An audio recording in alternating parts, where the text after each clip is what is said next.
Public office is a public trust. Yan po yung huwag kalimutan ng lahat ng nasa gobyerno. Elected, appointed, career, or mga empleyado sa kahit anong posisyon. Mataas o mababang posisyon sa pamahalaan. Public office is a public trust.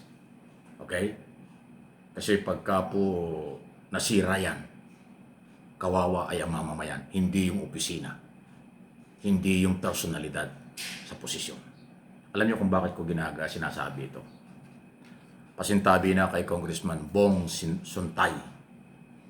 Kala ko 2nd District, 4th District pala yan ng Quezon City. Ika-4 na distrito ng Quezon City. Si Congressman, kung di ako nagkakamali, nasa hindi naman matanda, hindi rin bata. Alam ko nasa mga 55 years old. Kasi 1970 daw ang birthday niya, 1970. So anong yun? Mga 56 o 55 years old. So hindi naman katandaan, hindi na naman kabataan. Kaya lang yung pong kanyang ginawa at sinabi, kaya napilitang i-delete, tanggalin sa record ng Committee on Justice, ay hindi ho talaga katanggap-tanggap, hindi lang sa kababaihan, sa lahat ng kabataan. Kasi dapat ang isang public official, hindi lang public office, public trust. Dapat mayroong mataas na moral, kagalang-galang, karespeto sa pananalita, sa galaw, sa pagdadamit, lahat. Kasi government official, pinapasweldo ng bayan, kinatauan ng mamamayan sa Kongreso. Kaya nga House of Representatives, House of the People. Kaya ko ito pinag-usapan, yung pong kanyang sinabi, kahit tayo pare-pares tayong lalaki, lahat naman tayo ay nag-i-imagine. Hindi naman masama ang mag-imagine kung salubin mo lang yon or sa'yo lang yon. Pero pag sinabi mo pa in public, okay, yun po ay iba na. Politiko ang pag-i-imagine, pansarili yan. Sa'yo lang yon. Walang problema doon. Pero pag sinabi mo in public, may problema ka na. Kasi meron tayong batas tungkol dyan sa mga posibleng pambabastos o kabastosan. Kung yung mga gunita, merong Republic Act 113. Bawal bastos law.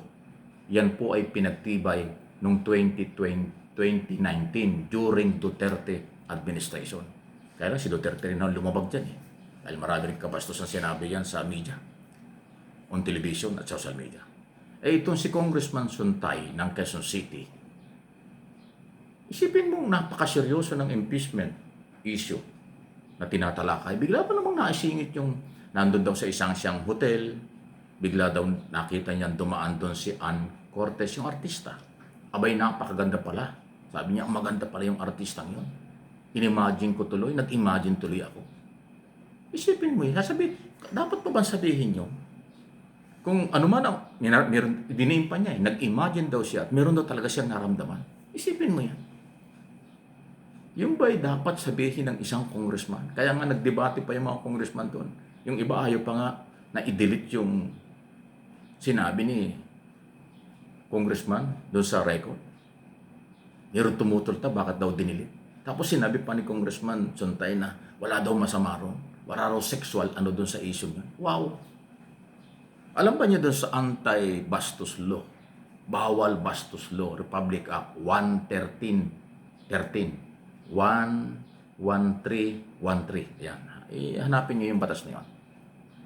Doon sa batas na yun, yung sipulan mo lang yung babae, o kulitin mong kuhanin yung number, o ayaw sa'yo, iniiwasan mo, hinahabol-habol mo, basta lahat ng pwedeng pangbabastos o panggigipit sa isang babae, labag yun sa Republic Act 11313. Bawal bastos law.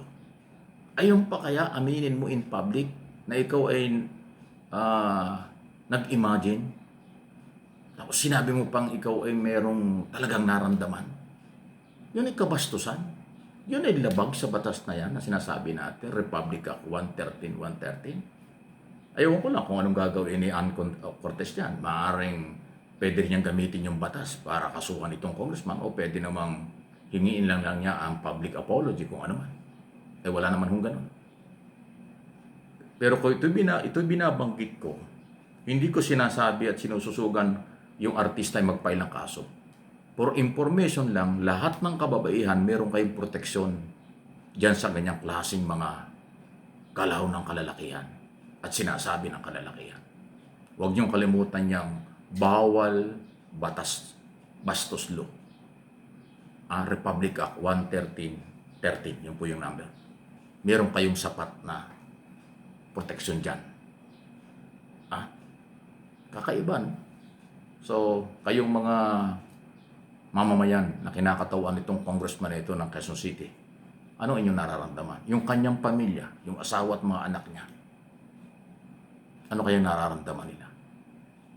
Pinaninindigan pa na wala daw violation yun. Wala daw mga sexual dun sa isa kanya sinabi at naramdaman. Naramdaman lang daw niya yun. Uulitin ko.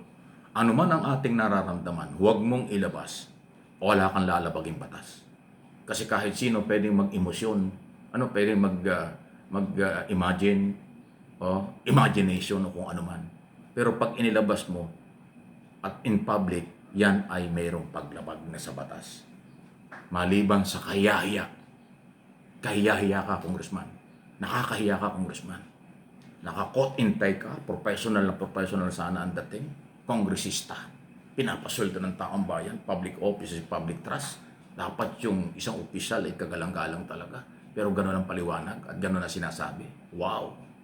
Ganun pa man, dinilit na rin po kasi nagkaroon ng voting. Nagbutuhan pa yung congressman para i-delete Tinututulang pa ng iba Grabe talaga kayo. So, na-delete na yon, wala na sa record. Pero maging aral ito sa lahat, hindi lang kay Congressman Suntay, masintabi na congressman. Sa lahat ng kalalakihan, huwag niyong gawin yan. Kung meron kayong naramdaman, sa isip mo na lang, huwag mo nang ilabas. Kasi nakakasira ng pagkatao yan. Nakakasira at nakakawala yan ng galang doon sa babae. Tulad ng artista, napadaan lang. Pinagnasahan na. Wow, congressman pa. Kaya nga sabi ni Congressman Zamora, yung babaeng vice chairman ng committee.